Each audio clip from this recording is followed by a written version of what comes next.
Welcome. This is Shakti Carola Navran, and I live on Maui, so I do most of my work online. So I'm doing this weekly power forecast for you. For one thing, I'm so passionate about astrology. I want to spread the bug and give you an experience of what astrology can really do for you. So if you follow my forecasts, you will learn along the way a lot about astrology. So first of all, I'm not a fortune teller, so it's not about woo-woo, this is going to happen in the world of form. But as we know, whatever creates certain manifestation in the three-dimensional world has to be already there on an energetic level. So the planets in astrology are archetypes. They're symbolizing certain celestial forces. So if we know what the whole range of those possibilities these celestial forces bring with them into our life, what those potentials are, then we have a choice. Instead of manifesting it on the low end side of possibilities and expressions, and with consciousness and experience we can move things up. So my whole intention with these forecasts for you is to enable you to make those better choices, to be more conscious about what is happening, what kind of forces are, as we talk about today, in the coming week coming at you.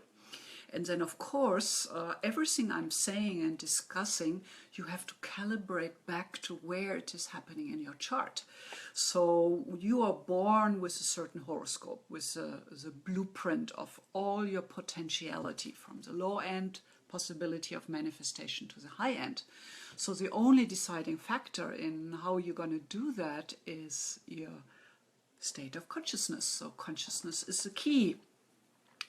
So where the planets are today, that kind of relates back in what we call aspects. So there's certain energy connections happening between the principles, and then it activates certain aspect in your chart. So we talk about the planets where they are today as transits, and then you have to see where is that happening in your chart. So I will give you an idea, because I know people have been asking about that. So let me see here. Okay, let me shift this around. I did that last week successfully, so let's try this again. Okay, so this is a transit chart. So it actually has my chart in the middle there, and then you see the symbols for the planets outside the wheel, and then you see the lines connecting the outer planets with the planets inside, and that's kind of the aspects connection between the transits and my personal chart. So looking at that, you can see I just have a Saturn return. Saturn, the transiting Saturn is sitting on my Saturn. So that's kind of the biggest transits I'm having right now. So for me personally, that means I'm more stepping into my teacher shoes. So that's why I'm doing all these teaching opportunities for you. So I think here it becomes really clear that wherever that planet is, that house, which is symbolizing that action field in your life, and connecting with certain planets in your chart. So this is how you calibrate back everything I'm discussing with you. Okay, let's go. All right, that went pretty good. Okay, let me get my thing back here.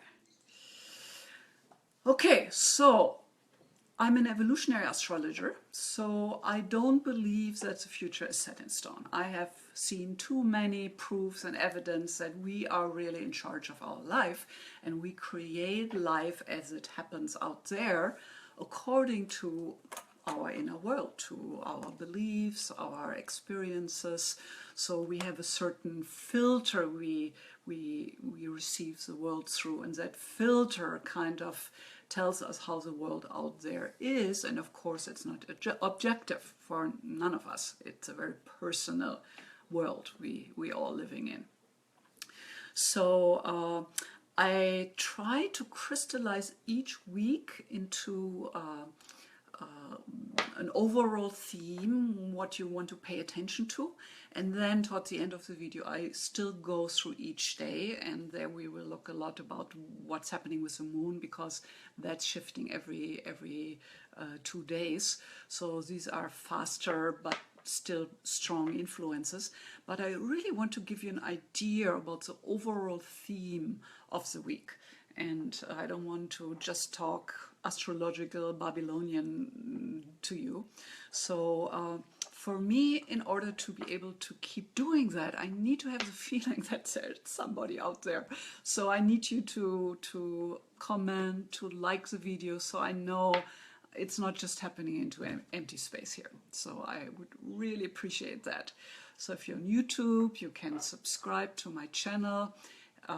If you are not already on my newsletter list, then you might want to go to my website, mauiastrologyreading.com, to sign up for it. First of all, you get a free chart and a free love stone report.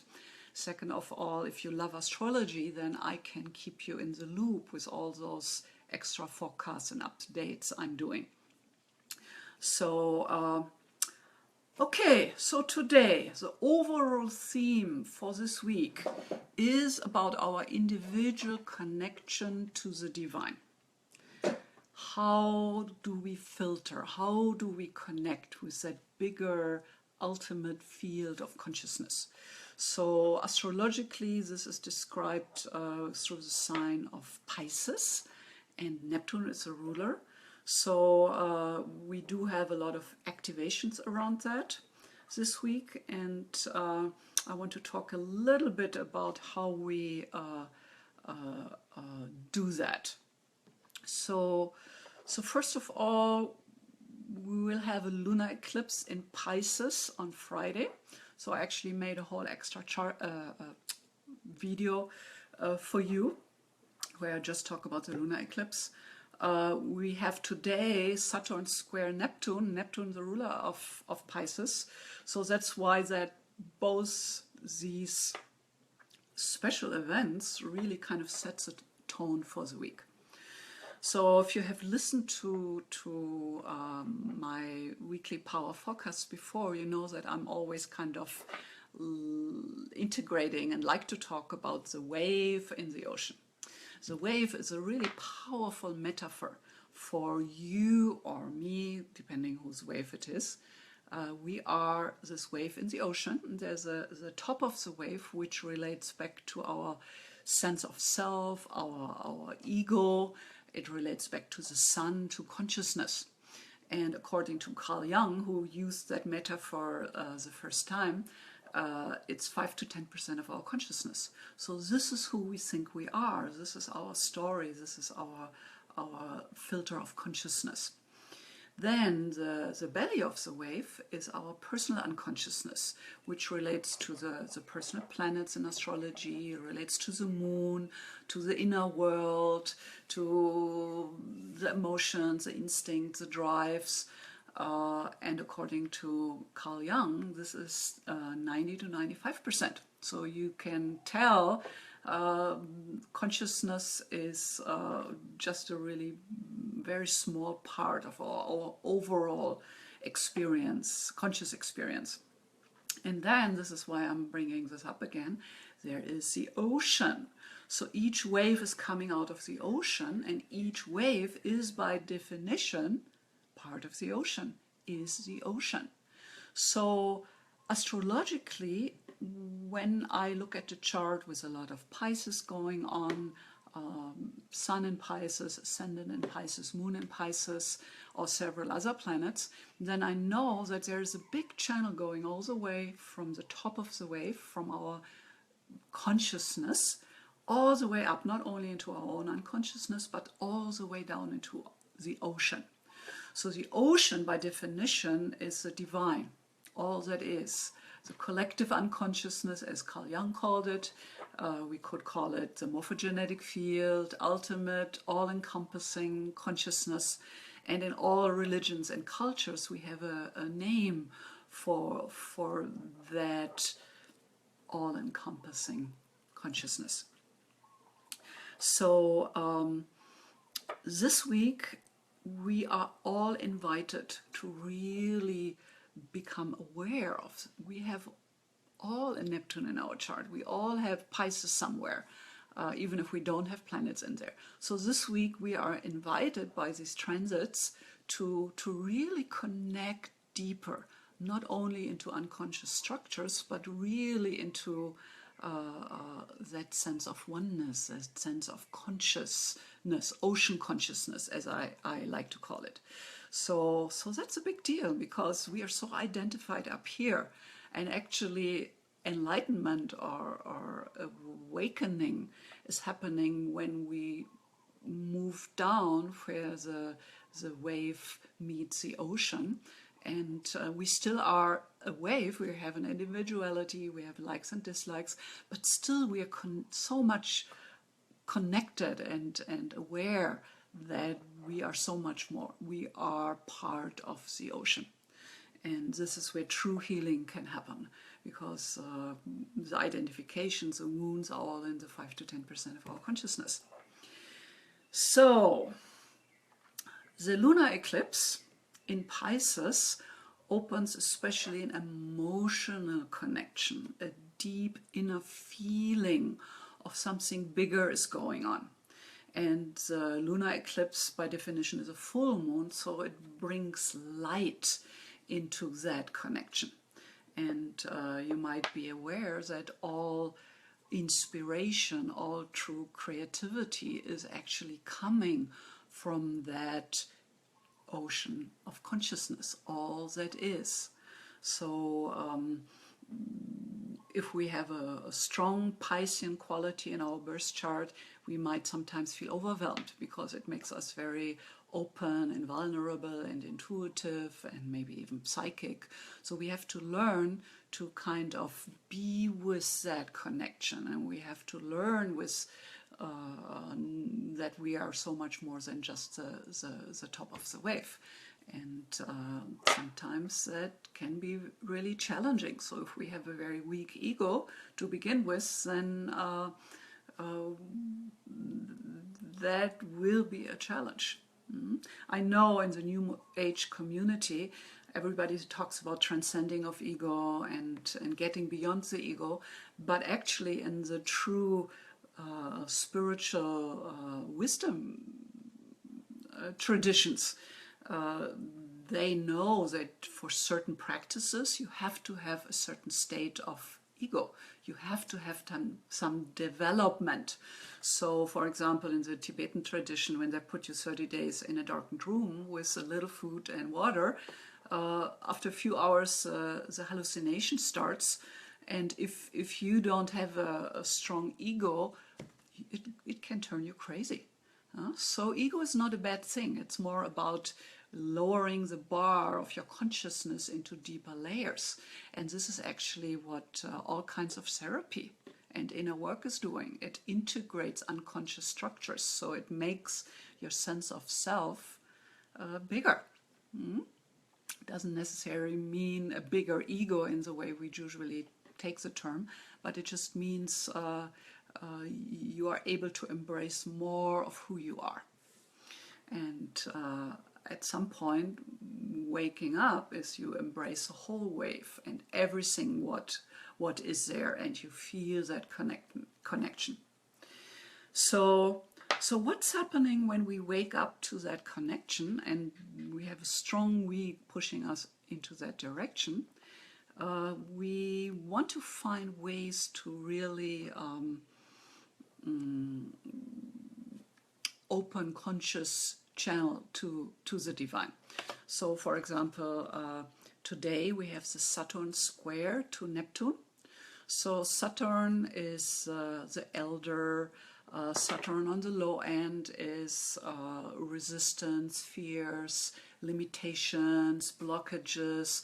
So it forces us to apply ourselves, to deal with the situation.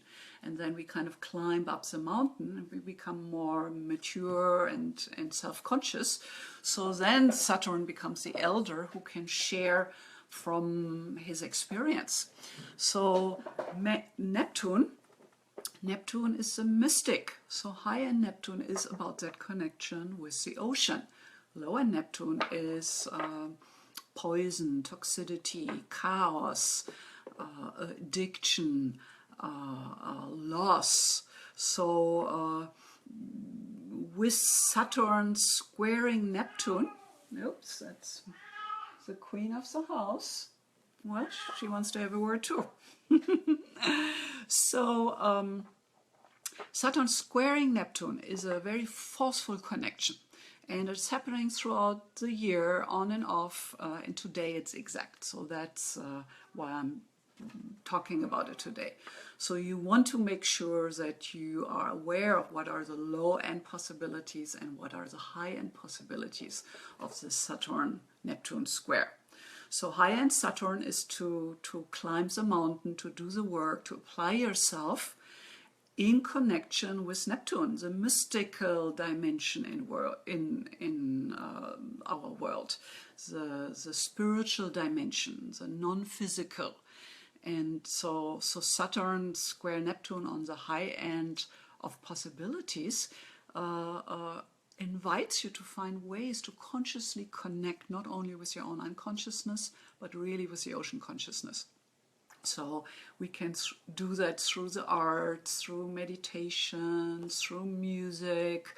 The goal, or the same thing happening in all those practices, is that you tap into the ocean and you bring something bigger in than your ego consciousness. And that's why we love to do it, because it makes us feel good. It makes us feel more real, more connected to something real. Okay, we will also look today at the moon going through the next 4 signs. So today the moon steps into Capricorn, then it goes into Aquarius, Pisces. With that, it's ending one circle of evolution. And then it steps into Aries, which is very different energy. So Aries is the beginning, the new start of one new cycle of evolution, of growth. So you might have heard about the law of attraction. The law of attraction is just one way or one teaching which was, I think, developed by Esther Hicks. And she's a channel, very well known, and she channels a group of entities called Abraham.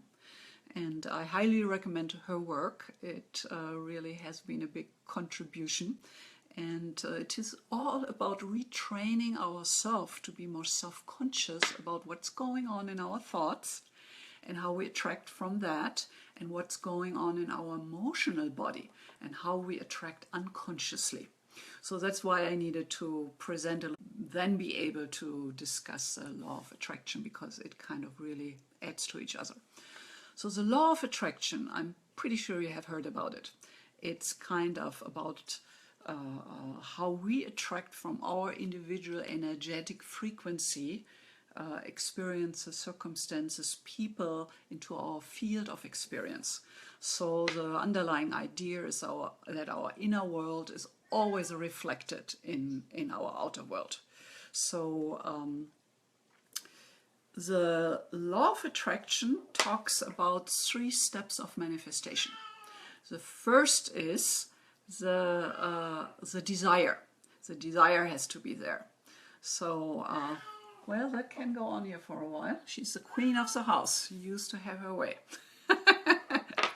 Okay, well, maybe I take you and let her out. Okay, so the first step is that we need to know what we want, and my cat knows that very well. The second step is that the universe is responding to our frequency, to our set point, our filter, how we bring reality into our field. And the third step is that we have to raise our frequency, which is related to our consciousness, in order to really receive what we desired in the first step. So in those teachings, they talk a lot about how our emotions are really our guidance system. And I can so relate to that because of all the work I have done and just watching the moon going through all the different signs throughout the week, I see that I am impacted emotionally. And the whole idea with the law of attraction is that you always kind of focus yourself into a little higher frequency consciously. So if you feel bad and you're depressed and you're low, then you have to find something to feel a little bit better. We usually can't move from over here all the way to over here, but we can find something to make us feel a little bit better. So that's kind of the basic ideas of the law of attraction. And the whole idea that our emotions are our guidance system relates very nicely back to the wave and the concept of our consciousness relating more or less aware of what's coming up from the unconsciousness and the connection to the ocean. So this is, so more we are aware of that connection and we treasure it and we make time in our busy life to be in that deep connection with the ocean, so more at ease we will be in our life. Okay, so the moon teachings in astrology forecast just are another way to really tune in more consciously into what's happening under the level of consciousness. And then whenever we are aware of where we are, then we have a choice. And that is why astrology is such a wonderful system to really help you thrive. And of course, your birth chart is at the center of it. That's your main document, that's your blueprint, which gives you the whole potentials of all the planets and the archetypes and the inner principles they're standing for and how they can express themselves. Hi Sharon, good to see you. Okay, so let's see, maybe a little bit about me for you who don't know me yet. I'm an evolutionary astrologer, so that means we look at everything in your birth chart or in transits with forecast reading. We look at everything from the angle of you having a choice connected to your state of consciousness. So astrology is really, evolutionary astrology is a teaching of free choice and conscious evolution. So this is why I'm still so really totally passionate and excited about astrology after 38, 39 years now, because I see that every day in my readings with people, how magically that opens up whole new dimensions in your life.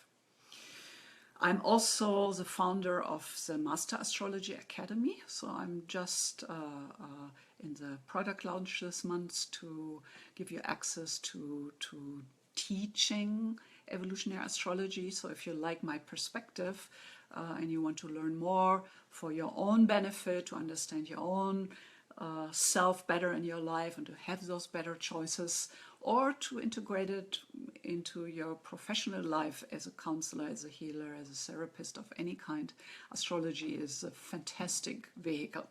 So I'm a published author, I'm a gemstone expert, so I'm kind of bringing all those things together. Okay,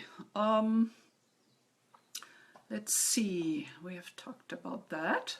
So, okay, so Sharon, if you have any questions, you can start putting them out. Otherwise, I'm going to go through each day of the week now to give you that little extra awareness of how you want to navigate those waves of consciousness. And I'm on Maui, so every child here on Maui knows you can't fight a wave. You better learn how to surf a wave. You go with the energy. So that's the whole underlying idea with astrology. You know the kind of wave and what's happening, what's the potentiality, and that will give you choices. Okay, so today, Moon enters Capricorn. Moon, our emotional filter, enters Capricorn, the opposing sign, because Moon is a ruler of Cancer. So in the classic, more mainstream astrology, Moon in Capricorn is called Moon in detriment. So it just means that it's a little foreign country for the Moon to be in. So it's a little more challenging. And the invitation, the high-end possibility with the Moon stepping into Capricorn is to really connect with the emotions, with that dimension of yourself, and to gain clarity. Clarity is high-end Saturn, to take some steps out of that emotional, more sober, more serious kind of emotional set point. Tomorrow, Sunday 11th, we have a Venus square to Pluto, and we have a Moon conjunct Pluto. And of course, that's kind of happening every week, that we have some kind of connections with Pluto.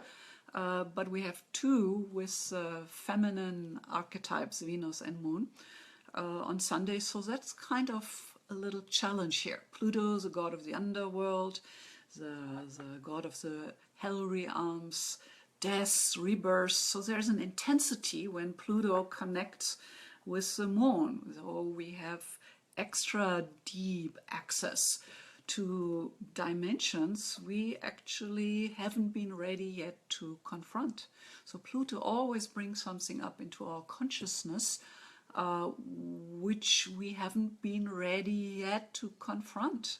So especially when we have Pluto transits to individual planets in our birth chart, which is the slowest transit we can have, then that goes on for approximately 3 years. So that's a big deal. So Moon conjunct Pluto is just this 2.5 days of impact. So it blows over much faster, but nevertheless, in the moment, it can be quite intense, and it might correlate with an event in your life where something comes up, something you haven't expected. So the whole idea with knowing about the coming transits is how can you, because you're conscious of the form of the wave, how can you bring it to a high-end manifestation? So Moon conjunct Pluto high-end would be to really consciously sit down and connect with that unconscious material. And we have talked about the process of journaling before, because that's one vehicle, a wonderful way to become conscious, especially when you do morning pages, like early morning, just after you get out of bed and you're sitting with a cup of tea or coffee. And you will be amazed if you get into that habit of morning pages, how much unconscious material, unconscious thoughts you are able to connect with. I know people have written whole books tapping that way into the ocean consciousness. So Sunday is a quieter day anyway. Most of us don't have to work. So besides the self-employed people like me. So for most of you, it's a good day to take that time to really allow yourself to connect deeper, more deeply inside. So journaling is a good way, going out in nature, taking that walk in the rainforest or bamboo forest we have here, or just in the park. Just get out, breathe more oxygen, move that body. And what's happening when we're walking, it's that the left and the right brain hemisphere, they're more connected. So that's why we are more in the zone when we walk, and then we are in nature in that perfect frequency anyway. So it's a good way to really tap into something beyond our busy monkey mind, as I call it. So do something like that on Sunday. It's a good thing. Then Monday, the energy shifts. Moon enters Aquarius, and the Sun conjuncts Mercury. So Aquarius is the rule breaker, the rebel, the one who always feels a little outside the mainstream, is a little alienated, and because of that can become a forerunner, a role model, to not feel disconnected and isolated. For Aquarius, it's really important to find your own soul group of people, your own tribe. So that's what I'm trying here with my astrology forecast, is to create an astrology tribe where we come together, and especially in the Master Astrology Academy, we're going to have a Facebook group, and we're really going to have a tribe of interaction and possibilities to be with like-minded, weird, colorful people. And I really mean that in a very good way. So when the moon enters Aquarius, it can mean on the low end side that it's a couple of days where we feel more disconnected, dissociated. We kind of lost a little bit of track to our own inner guidance. But on the high end, this is exactly what's happening. We connect with our own individuality. We are following that inner guidance over anything somebody else out there tries to tell us. So in my readings, I always say, whatever material I present, be aware that you filter and you pick what really resonates with your own inner truth. So with the forecast, it's kind of similar. You filter the material I present and calibrate it back to your own birth chart if you already have it. If not, you have to go to my website, and then you can work with that. Okay, so the Sun conjunction Mercury, and then the Mercury square Mars, all happening on Monday, puts an emphasis into our mind, our intellectual ability to sort things out, to be curious, to take new information in, to learn. And at some point, then Mercury represents a teacher, because when the cup is full, when we have learned a lot, at some point it becomes natural that the cup is overflowing, and we want to share. So the Sun conjunct Mercury brings in that quality of understanding and consciousness and shining into the world from that state. So I think Monday is a very strong day for you to start the week out on a good foot, to really be aware of your intentions you set for your week, and where you take all the material we are discussing today. And then Mercury square Mars adds a punch. Mars is on the low end, violence, abuse, war, aggression. So there's a lot of energy there. High end Mars is passionate, is taking care for the weaker ones. So when that is squaring Mercury, it becomes suddenly really important that we connect high end with something we feel passionate about. And on the low end, we might have something coming up, and it might be a fight, somebody being critical towards us, we have to defend ourselves, or we feel very reactive. So that's that moment in time where Mars kind of puts an extra energy into how we express ourselves in the world. So Monday, strong day. Tuesday, another Mars, this time Sun squaring Mars. So Sun and Mars are both the two male principle in astrology. Sun is the absolute king of the solar system up there, biggest gravity. All the other planets have to revolve around the sun. And Mars is a very small planet, but we look at him as a second male principle. So whenever Mars and Sun are connected, there's a lot of male testosterone-driven energy in the air. So that's Tuesday. So because it was already kind of on the horizon on Monday, Tuesday could be quite intense days with lots of energies flying around our ears. Then Wednesday, energy shifts with the moon entering Pisces. Remember, Pisces, the last step in one circle of evolution going through the zodiac. So in Pisces, it's all about integration. In Pisces, it's all about connecting with the ocean, with something bigger than just our tiny, tiny little ego perspective. And whenever we're able to do that, we feel uplifted, we feel good, we feel ecstatic. And remember, the low-end possibilities of Pisces is because there's such a hunger and longing of the soul to tap into those expanded states of consciousness. So a lot of people are tempted to use shortcuts. So that's why we settle drugs, alcohol, mind-altering drugs into the Pisces field, because what they do for a moment, they change our consciousness. They alter our consciousness. So of course, if we choose those paths, there are definitely drawbacks to get addicted to certain substances. So the best highway Piscean journey is meditation, is a daily practice of connecting with the ocean. Okay, Thursday, Moon opposes Chiron and Mars squares Chiron.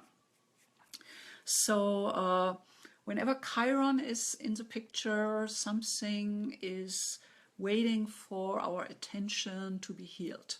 So Chiron is really that part in us where we have to take action and we are able to deal with it. It's like we have a cut in the arm, it bleeds, we know it bleeds, we feel the pain and we have to deal with it.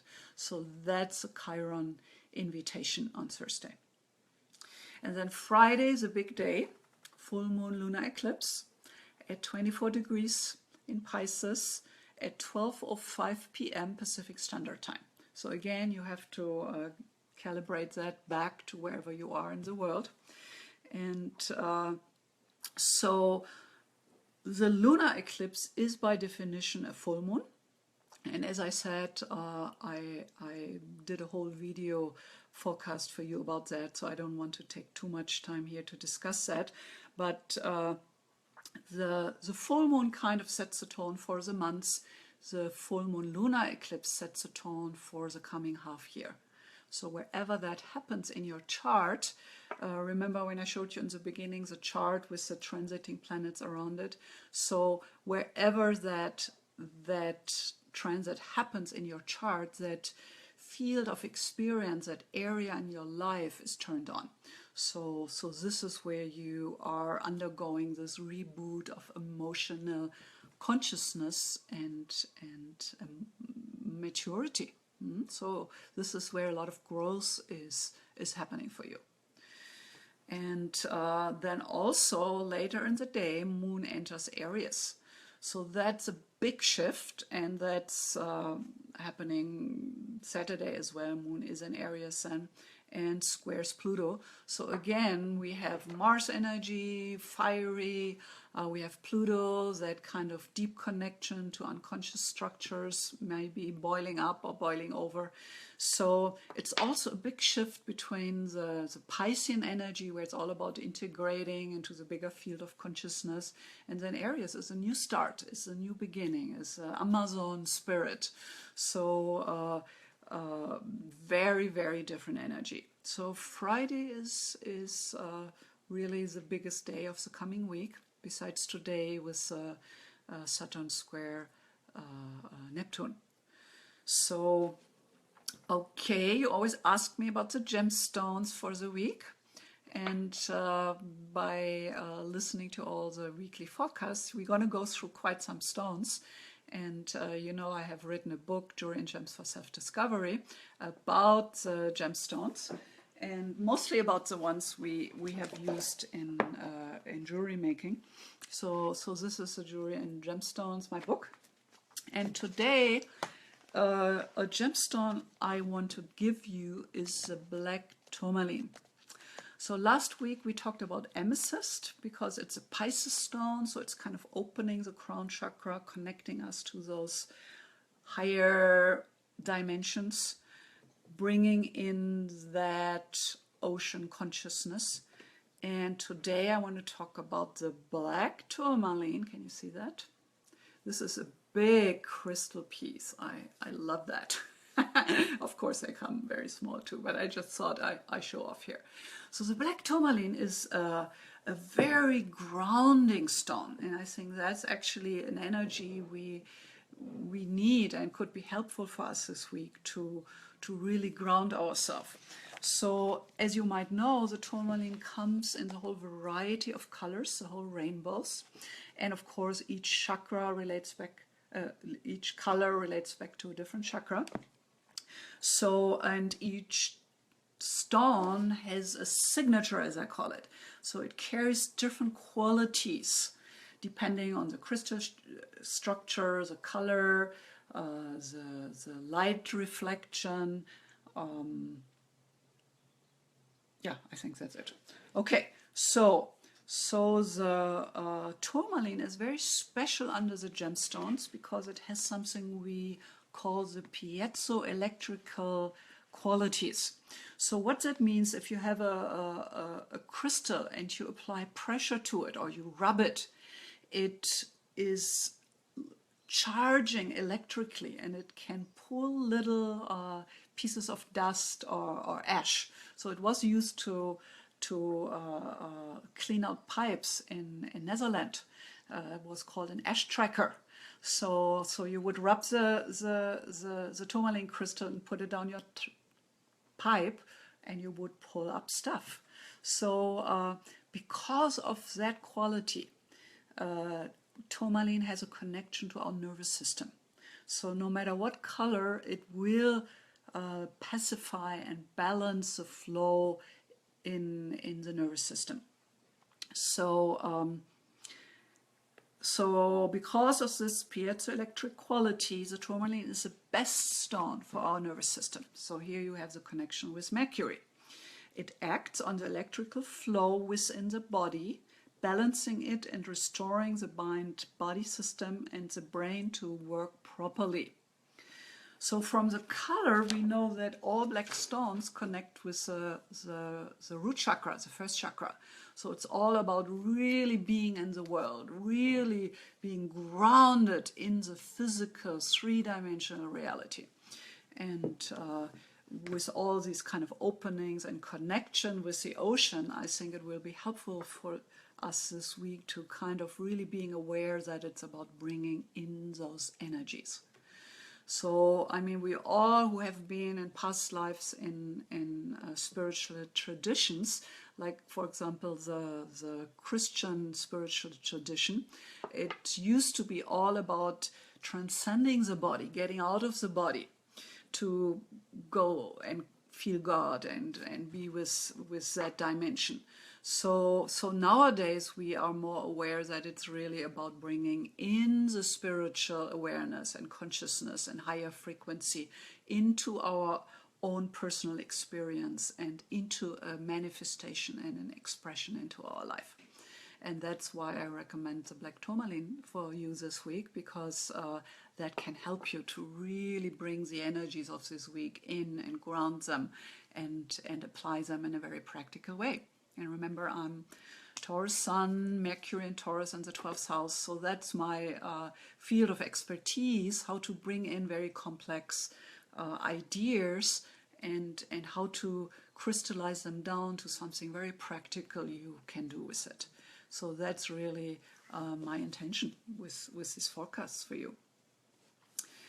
Okay, so again, sign up for my newsletters. Let me know what you think. You might want to share your sun in a comment. It's always fun to see who is drawn here. I do trust that people who really like my work, that there is a similarity in frequency, and that's why I'm doing this work, so you can figure out if you're in resonance with the teachings I present. So Sharon, if you have any questions for the day, now's the time. Otherwise, I think we are pretty much done. Okay, so thank you for joining, everybody, and I appreciate your feedback. Always love to hear from you. Namaste and aloha, as we say here on Maui, and see you next week.